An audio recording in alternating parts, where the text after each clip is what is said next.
Y la primera clase que vamos a tener va a ser la de cristalino.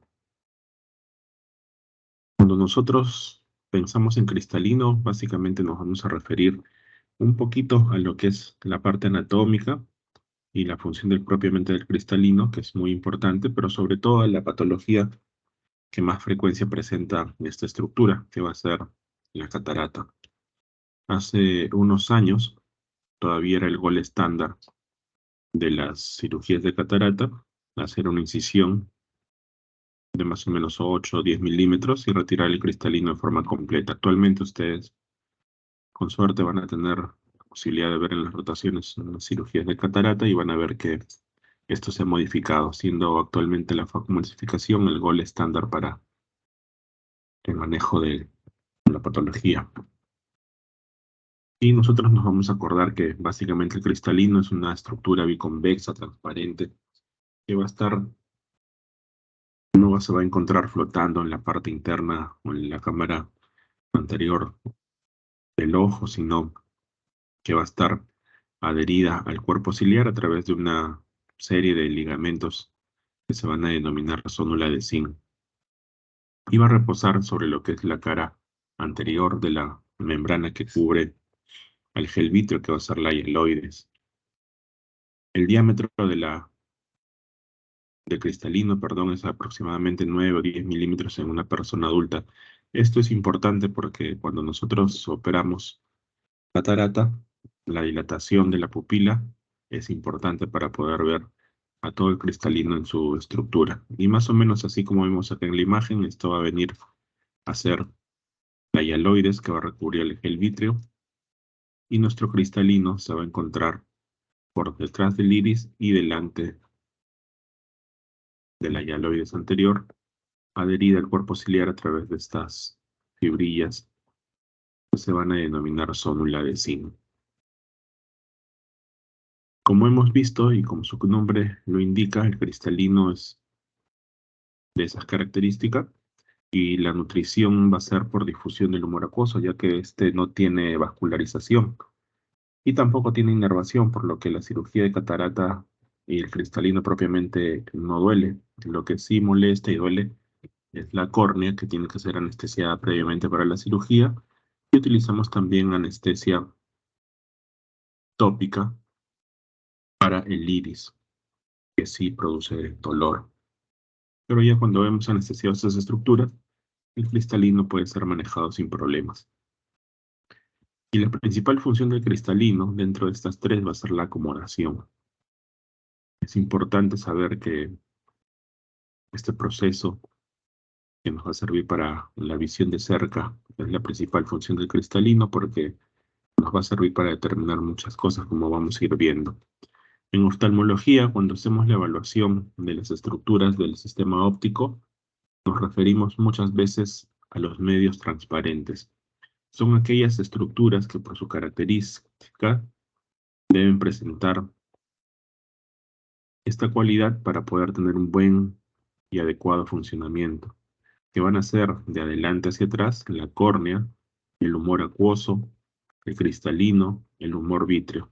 Estas estructuras deben mantenerse transparentes, ya que cualquier daño que pueda ocurrir en una de estas estructuras puede comprometer la agudeza visual del paciente.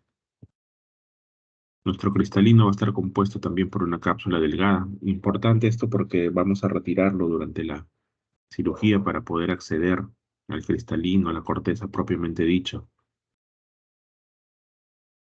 Un epitelio y unas fibras cristalinianas dispuestas en dos zonas, una externa, blanda, denominada corteza, y otra más firme, que va a constituir al núcleo del cristalino. Algo que debemos recordar es que el cristalino no deja de crecer a lo largo de la vida de la persona y va a acumular capas sobre capas de forma continua, estando las más antiguas a la parte central, donde se va a conformar el núcleo, y las más nuevas o más recientes van a constituir la corteza, ¿no? La parte superficial.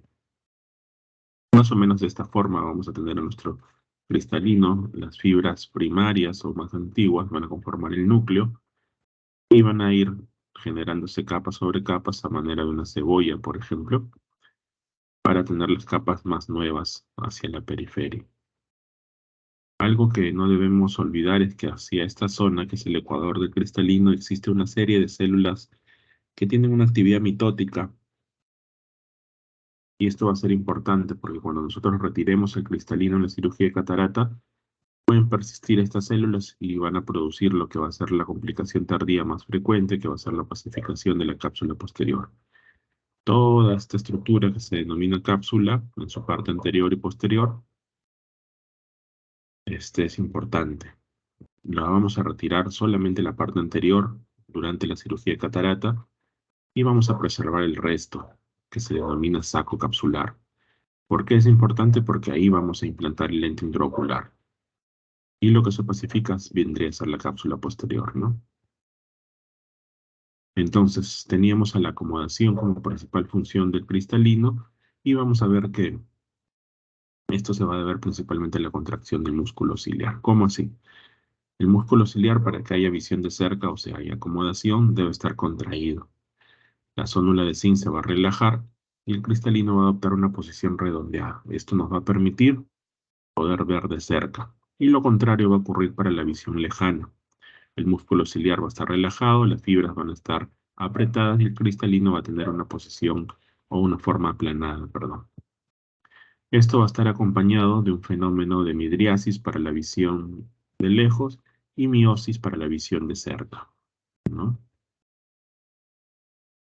Dos cosas acerca de las anomalías congénitas que puede presentar el cristalino. Primero, recalcar que son muy poco frecuentes, no es habitual enfrentarse a esta patología, pero debemos recordar que tenemos al lenticono, que va a ser una prominencia justamente de esta forma, cónica, circunscrita en el polo anterior, en donde se va a denominar lenticono anterior o posterior, que es la más frecuente de estas dos, denominándose lenticono posterior. Van a ocasionar miopía, disminución de agudeza visual y el tratamiento sería pues el mismo que el de una catarata congénita, ¿no? Entonces hay que retirar el cristalino y tratar de colocar un lente intraocular. Acá en imágenes de lámpara de hendidura vamos a ver lo que corresponde a los cortes con el haz. Propiamente dicho, esta primera estructura va a ser la córnea. Acá vamos a enfocar parte del iris y cara anterior del cristalino, donde vemos justamente esta deformidad cónica anterior. Esto va a ser un lenticono anterior. Lenticono anterior en ambos ojos y ahora en imágenes de ultrabiomicroscopía que nos va a permitir hacer un diagnóstico más completo. Otra de las anomalías congénitas que vamos a presentar va a ser la microfaquia. Cuando nosotros hablamos del cristalino, nos vamos a referir a este como facus, faquia o núcleo. Entonces, microfaquia va a venir a ser un cristalino normalmente pequeño y puede tener sus propias complicaciones, como luxarse esa cámara anterior, produciendo un bloqueo y un aumento de la presión intraocular en algunas oportunidades.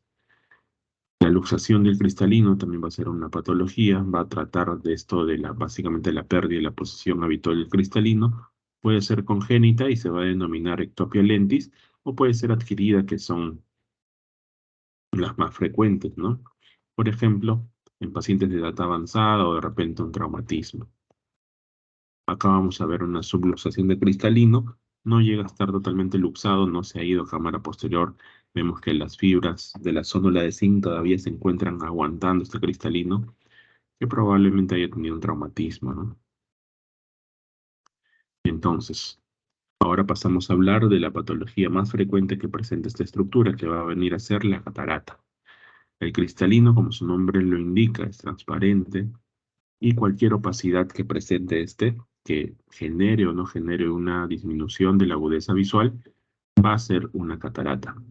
Algunas cataratas van a ocasionar más pérdida de la agudeza visual por la posición en que se encuentran. Supongamos que tenemos una catarata pequeña, pero se encuentra central y afecta el eje visual del paciente, pues va a comprometer la agudeza visual. Y podemos tener cataratas de mayor tamaño, pero que se encuentran en periferia y no afectan el eje visual de los pacientes y de esta forma no disminuyen mucho la agudeza visual. Importante recalcar también que pueden aparecer en cualquier momento de la vida, incluso en pacientes recién nacidos o en jóvenes, pero nosotros conocemos que lo más frecuente es que afecte a personas que presentan edad avanzada. Mencionábamos que cataratas muy pequeñas pero centrales pueden disminuir la agudeza visual del paciente, así como estos dos casos. Y otra cosa importante de mencionar es que en nuestro medio todavía es frecuente ver personas que se encuentran ciegas por catarata. No reciben la atención adecuada en el momento oportuno y la catarata progresa. Acá podemos ver una opacidad blanca nacarada del cristalino de estas dos personas. Probablemente estas personas ya se encuentren ciegas por catarata. La ceguera por catarata es importante recalcarlo, es reversible, ¿no? Entonces vamos a tener dos grupos de cataratas, el primero y el más frecuente, el de las cataratas adquiridas. Y el segundo grupo, mucho menos frecuente, solamente 1%, es el de las cataratas congénitas. Y dentro de las cataratas adquiridas, obviamente las cataratas seniles van a ser la forma más frecuente de opacificación del cristalino. Existen cataratas secundarias a otros procesos como los traumas, por ejemplo, como patología sistémica, el uso de enfermedades medicamentos, también enfermedades propiamente dichos de los ojos. Hablamos de cataratas seniles cuando pasa en personas que superan los 50 años de edad. Antes de eso, vamos a referirnos a este tipo de cataratas como cataratas preseniles. Y algo que debemos tener en cuenta, y es bastante sencillo de poder suponer, es que la prevalencia de la catarata es directamente proporcional a la edad de los pacientes. A más edad, más posibilidad de presentar catarata. De acuerdo a la morfología de la catarata senil, vamos a tener cataratas subcapsulares posteriores, anteriores o posteriores, que van a afectar a las fibras que se encuentran cercanas a la cápsula. Cataratas corticales, obviamente son las que van a afectar a la corteza, son el tipo de catarata más frecuente y de forma característica nos van a dar unas opacidades en forma de cuña o radios de rueda. La catarata nuclear afecta al núcleo cristalino y son aquellas que presentan una coloración amarillenta en formas incipientes y si van progresando pueden presentar coloraciones marrones o casi negras que se van a denominar cataratas brunescentes o cataratas nígrenas. Acá en una imagen de lámpara de hendidura también de retroiluminación vamos a poder ver esta opacidad geográfica que se encuentra en la zona posterior del cristalino. Esto va a ser una catarata subcapsular posterior, o sea que va a afectar en la parte posterior de la cápsula del cristalino, ¿no? ¿Y cómo sabemos que estamos en la parte posterior? Pues hacemos un corte con nuestra lámpara de hendidura y vamos a ver que el primer haz de luz se va a quedar en lo que es córnea. Acá vamos a estudiar un poquito de lo que es la cara anterior del cristalino, corteza, básicamente. Acá en la parte central el núcleo, que vamos a ver que se encuentra bien. Y el refuerzo, la opacificación geográfica que se está presentando está en la parte posterior, así como nos indica este haz de luz, ¿no? Acá está anterior, medio y en la parte posterior. Las cataratas corticales, con su característica opacidad en forma de radios de rueda o de cuñas, que son el tipo de cataratas más frecuentes que se presentan en los pacientes.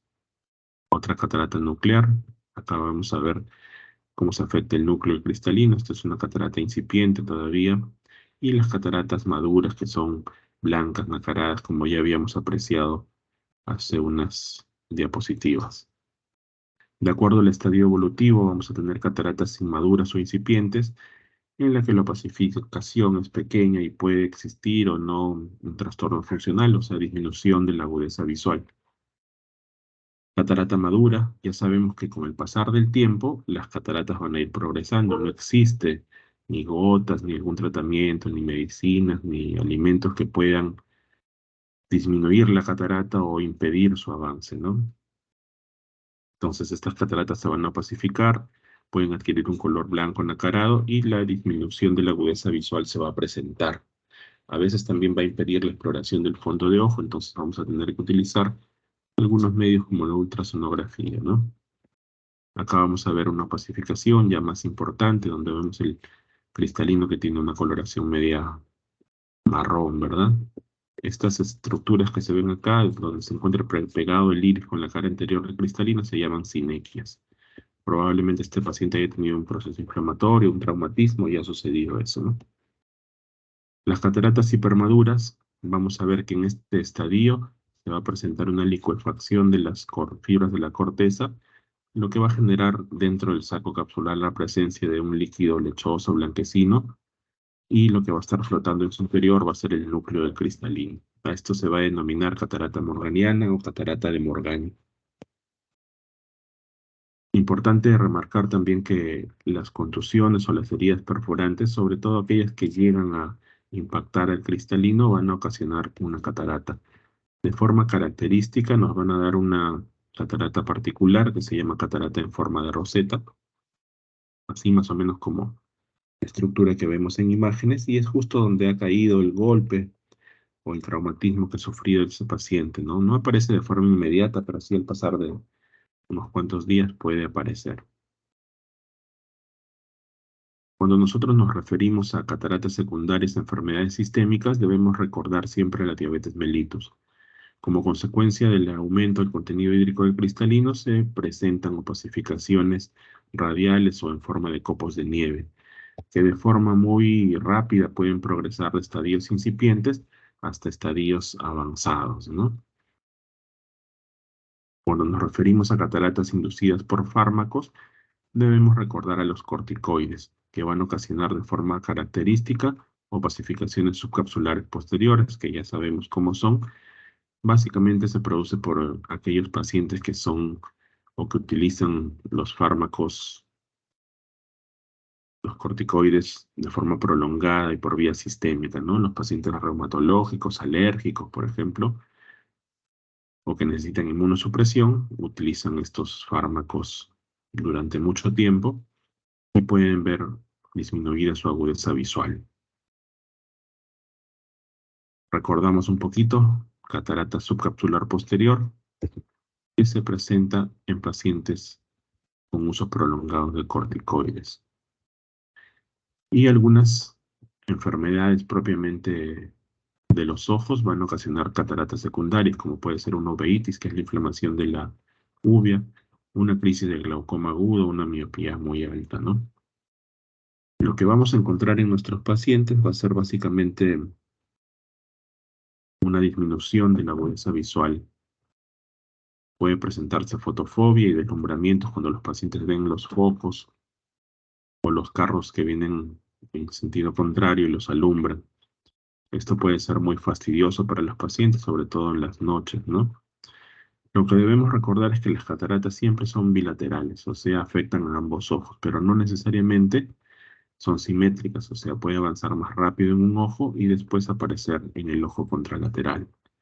A medida que pase el tiempo, pues disminuirá la agudeza visual de las personas mientras más densas y más centrales sean las cataratas, ¿no? Otra cosa que nosotros debemos mencionar es que los pacientes también pueden sentir una disminución de la percepción de los colores. Los pacientes van a ver como si las cosas estuvieran desteñidas o les puede cambiar un poquito la sensación de la percepción previa que tenían de algunos objetos, ¿no? Vamos a basar nuestro diagnóstico en la historia clínica, es bastante importante. Un paciente adulto mayor que presenta visión borrosa, deslumbramientos, una agudeza visual disminuida en el examen, y cuando evaluamos con lámpara de hendidura debemos demostrar la existencia del cristalino para ver también el tamaño, la localización y el grado de evolución. Si ya nosotros queremos complementar la evaluación pensando en un tratamiento quirúrgico, pues habrá que tomarle la presión de los ojos a ese paciente, habrá que comprobar su agudeza visual, si es que mejora algo con lentes, y evaluar también la parte posterior del ojo, ¿no? O sea, el fondo de ojo. En algunos casos, cuando las cataratas son maduras, no nos va a permitir realizarlo y debemos utilizar una ecografía ocular. Acá vamos a tener los distintos tipos de catarata que hemos ido presentando: un cristalino transparente, normal, una catarata inmadura, una catarata madura y una catarata hipermadura. Una catarata nuclear, una catarata subcapsular posterior y una catarata morganiana. Así se ve más o menos un lente intraocular. Como habíamos mencionado, no existe un tratamiento médico o no existe algo, gotas o pastillas que disminuyan o retrasen la progresión de la catarata. El tratamiento siempre va a ser quirúrgico, y algo importante de remarcar es que la cirugía de catarata es una de las cirugías que con mayor frecuencia se realiza a nivel mundial. Es la cirugía que más calidad de vida devuelve a los pacientes y constituye dentro del arsenal de cirugías de oftalmología de la especialidad el 70 u 80% de toda la cirugía oftalmológica. Esta básicamente se va a hacer con anestesia local y había mencionado que el cristalino no duele y en la gran mayoría el régimen es ambulatorio. Muy poquitos casos, algunos casos contados, se realizarán pues con una hospitalización previa, ¿no? El gol estándar va a ser la facomulsificación, en donde nosotros vamos a utilizar ultrasonido. Facomulsificación es ultrasonido, no es láser. Entonces necesitamos un microscopio quirúrgico oftalmológico. Vamos a cortar y retirar la cápsula anterior, esto se llama cápsula circular continua, tras lo cual hay que fragmentar el cristalino y ir aspirando el núcleo y la corteza mediante el ultrasonido. Básicamente se parte como si fuera una pizza y el ultrasonido se va a ir comiendo cada uno de estos pedazos. La idea de la cirugía es retirar el cristalino e implantar un lente intraocular. Utilizamos incisiones muy pequeñas que no llevan suturas y son autosellantes. Acá podemos ver en resumen cómo es una cirugía de catarata. Utilizamos unos cuchilletes especiales para poder acceder al globo ocular. Retiramos la cápsula anterior, accedemos con el ultrasonido al cristalino propiamente dicho, hay que fraccionarlo, ir comiendo parte por parte, y una vez que lo tenemos limpio el saco capsular, implantamos un lente intraocular, y así se ve más o menos cómo queda ese lente intraocular implantado. Acá vemos cómo se ha retirado la cápsula anterior, esto se llama cápsula circular continua, y la técnica que estamos viendo que se ha empleado acá se llama divide y conquista, que es una de las técnicas más básicas para la facomulsificación, que consiste en fraccionar el cristalino y con el ultrasonido ir comiendo cada uno de estos pedazos. Repetimos otra vez, ultrasonido, retirar todo el contenido del cristalino, e implantar un lente intraocular. Entonces, detrás de las lentes intraoculares hay toda una tecnología de innovación constante, porque la idea es que el paciente tenga una buena agudeza visual después de la cirugía. Todo esto, obviamente, si las otras estructuras se encuentran indemnes, ¿no? Si yo tengo la retina conservada, pues voy a tener un resultado bastante bueno de la cirugía de catarata. El poder del lente intraocular se va a estimar previo a la cirugía con un procedimiento que se llama biometría ocular, que va a estar basado básicamente en la longitud axial del globo ocular y en la curvatura de la córnea. La idea es dejar al paciente métrope, o sea, sin medida para que pueda ver bien de lejos, y dependiendo del tipo de lentes, vamos a ver si el paciente necesita lentes para cerca, si es un lente estándar o si es un lente multifocal, pues ya no los necesitará tampoco. Así se ve un lente intraocular. Este es un lente intraocular plegable de una sola pieza, como ustedes pueden ver. La parte central y más importante se llama óptica. Ahí va el poder del lente. Y las patitas se llaman ápticas. Entonces, esta es óptica y las patitas se llaman ápticas. Y así queda un lente intraocular implantado una vez que estamos terminando la cirugía de catarata. En la actualidad, los lentes se utilizan de materiales flexibles para poder introducirlos de forma plegada en un cartuchito por las incisiones tan pequeñas. Son incisiones, recuerden, de menos de 3 milímetros. Y entonces debemos diferenciar los tipos de lentes intraoculares que vamos a tener. Vamos a tener lentes monofocales, que son los más frecuentes, que son los que el Estado otorga, por ejemplo, a los pacientes que tienen el Seguro Integral de Salud. Y estos van a corregir la visión de lejos.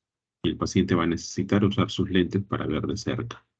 Pero también tenemos lentes multifocales que van a proporcionar una visión buena de lejos, de forma intermedia y de forma cercana, y también lentes tóricos que van a corregir, además del defecto esférico, también el defecto cilíndrico. Entonces vamos a tener lentes estándares que van a corregir la visión de lejos, lentes multifocales que corrigen visión de lejos, intermedia y de cerca, y lentes tóricos o lentes para astigmatismo que van a corregir la visión de lejos y el astigmatismo agregado. Actualmente también tenemos lentes multifocales tóricos que van a corregir ya las cuatro cosas, ¿no? Visión intermedia, lejana, cercana y también el astigmatismo. Este es otro tipo de lente intraocular. Este es un lente ya de 3 piezas. Estas ápticas celestes van a ser la primera y la segunda pieza, y la otra pieza es la pieza central que se llama óptica, ¿no? Y así se ve una cirugía de catarata en vivo, una incisión con un cuchillete de 15 grados, se coloca un poquito de anestesia para anestesiar el iris básicamente, un cuchillete de 2,75 milímetros para acceder al puerto principal. Colocamos sustancia viscoelástica, que es esta gelatina que le va a dar forma a la cámara anterior, porque una vez que hacemos la incisión, el humor acuoso se va perdiendo.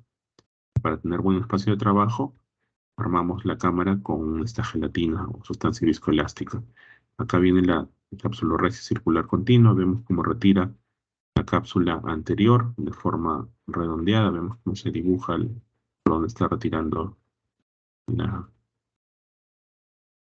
membrana capsular anterior. Va a utilizar un poco de suero para despegar el cristalino de la cápsula que lo rodea. Va a rotar un poquito para fijarse que esté bien despegado. Y ya después, ahora sí vamos a poder utilizar el ultrasonido para dividir al cristalino, ¿no? Ese es el ultrasonido, la pieza de mano del emulsificador, y se está comiendo pues el cristalino, como ustedes ven. Ahora va a tratar de fraccionar el cristalino en 2 pedazos. Ustedes van a poder diferenciar cuando se fractura el cristalino. Justamente ahí se parte el cristalino en 2, tiene una parte superior que se la va a comer en este momento. Y ahora va a presentar el fragmento inferior para poder también aspirarlo, ¿no? Con la con el ultrasonido.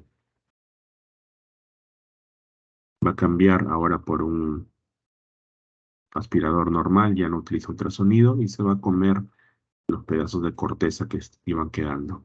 Ustedes pueden ver cómo desaparecen los restos de corteza en el interior del saco capsular, quedando bastante limpio, ¿no? Se va a colocar un poco de sustancia viscoelástica nuevamente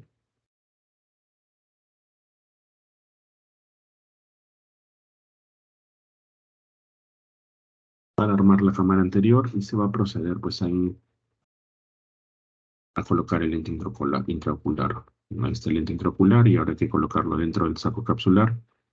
Se aspira el resto de sustancia viscoelástica, se hace un intercambio con una solución salina balanceada, y ese sería pues el final de la cirugía, ¿no? Ya no hay catarata, ahora hay un lente intraocular. Acá vamos a ver cómo se implanta nuevamente el lente intraocular dentro del saco capsular. Se ha retirado previamente la catarata, y así queda el lente intraocular implantado, ¿no? Entonces, si es que no existe algo que interfiera con la visión del paciente, sobre todo otra patología asociada, los resultados son bastante satisfactorios en este tipo de cirugía. Van a existir complicaciones como en cualquier acto quirúrgico. La complicación más frecuente intraoperatoria va a ser la ruptura de la cápsula posterior. La cápsula posterior es muy, muy delgada, y entonces en algunos pacientes se puede romper y se puede complicar la cirugía. El posoperatorio va a tener también una de las complicaciones más graves y fuertes que puede haber en oftalmología, que es la infección del globo ocular. Se va a llamar endoftalmitis y puede llevar a la pérdida inclusive del globo ocular. Y la complicación tardía más frecuente, que ya habíamos conversado, va a ser la opacificación de la cápsula posterior, en donde la cápsula posterior que vemos acá se va a opacificar. Y acá ya se le ha colocado un procedimiento, o se le ha hecho un procedimiento láser, un procedimiento YAG láser, que se llama capsulotomía. Entonces se ha retirado esta opacificación mediante el uso de un láser disruptivo. Y el paciente recupera nuevamente la transparencia para que pueda tener una buena agudeza visual nuevamente. 2 palabras acerca de las cataratas congénitas, y vamos a mencionar que son las que están presentes al nacer o aparecen durante el primer mes de vida. Primer mes de vida, ¿no? Pueden ser hereditarias, sobre todo en enfermedades autosómicas dominantes. Pueden deberse a infecciones como la rubiola, por eso a las mamás gestantes se les pide el TORCH. Y puede asociarse también con enfermedades sistémicas como el síndrome de Down. Cuando nosotros tenemos una leucocoria, o sea, una pupila blanca, un estrabismo, un nistagmo, que es ese movimiento horizontal generalmente de los ojos, involuntario, o un retraso en el desarrollo psicomotor, los pacientes deben tener una evaluación por oftalmología porque algo puede estar fallando. Si la catarata es importante y nosotros consideramos que se está afectando la agudeza visual, como sería en este caso, por ejemplo, debemos realizar una intervención quirúrgica, ¿no? O sea, retirar el cristalino, hacer una cirugía para prevenir la ambliopía por deprivación sensorial. Como ustedes comprenderán, la cirugía se va a realizar bajo anestesia general en este caso, y el resto de la cirugía es bastante similar a la que se efectúa en los adultos, quedando el uso de lentes intraoculares como un tema bastante controversial. Hay que esperar hasta los 2 años de edad para poder recién implantar un lente intraocular, básicamente por el tamaño del globo ocular que presentan los pacientes muy pequeños, y mientras tanto la corrección la van a realizar con gafas o con lentes de contacto. No sé si alguien tendrá alguna pregunta con respecto a esto.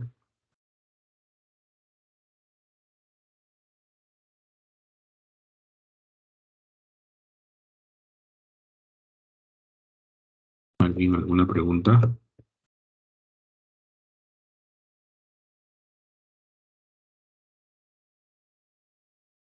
Doctor, disculpe, después de la cirugía de cataratas, ¿la agudeza visual va a irse recuperando poco a poco o es como que aproximadamente en meses o Bueno, una semanas? recuperación más o menos dependiendo, va a depender del tipo de cirugía que tengamos propuesta, ¿no? Tenemos básicamente las cirugías de facomulsificación que tienen incisiones muy pequeñas y no llevan suturas. Generalmente la recuperación de este tipo de cirugías es entre unos 15 a 20 días. En cambio, si la cirugía es una cirugía abierta, como una cirugía extracapsular o una mini NUC, la recuperación puede tardar un mes, unos 40 días, ¿no? Pero la agudeza visual suele recuperarse bastante rápido, ¿no? Entre la semana y los 10 días ya tenemos una buena agudeza visual. Está bien, gracias. Ujú. Doctor, buenas noches. Hola, buenas noches. Doctor, en relación a los lentes intraoculares, ¿estos son recambiables, doctor? No, el lente intraocular se va a colocar una sola vez en la vida, nada más. Entonces, ya este lente no se va a cambiar, salvo pues que tengamos algún problema, ¿no? Como por ejemplo un traumatismo en el paciente y el lente se luxe o se caiga, ¿no? Ahí sí habría que cambiarlo y moverlo, ¿no? Pero de forma cotidiana y lo más común es que una vez que se ha colocado, este ya no se mueve, ¿no?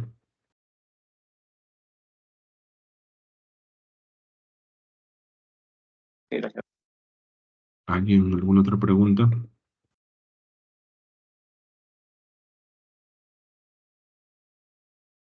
Si no tenemos preguntas, unos minutos, 8:40, empezamos con la segunda parte, ¿sí? Gracias.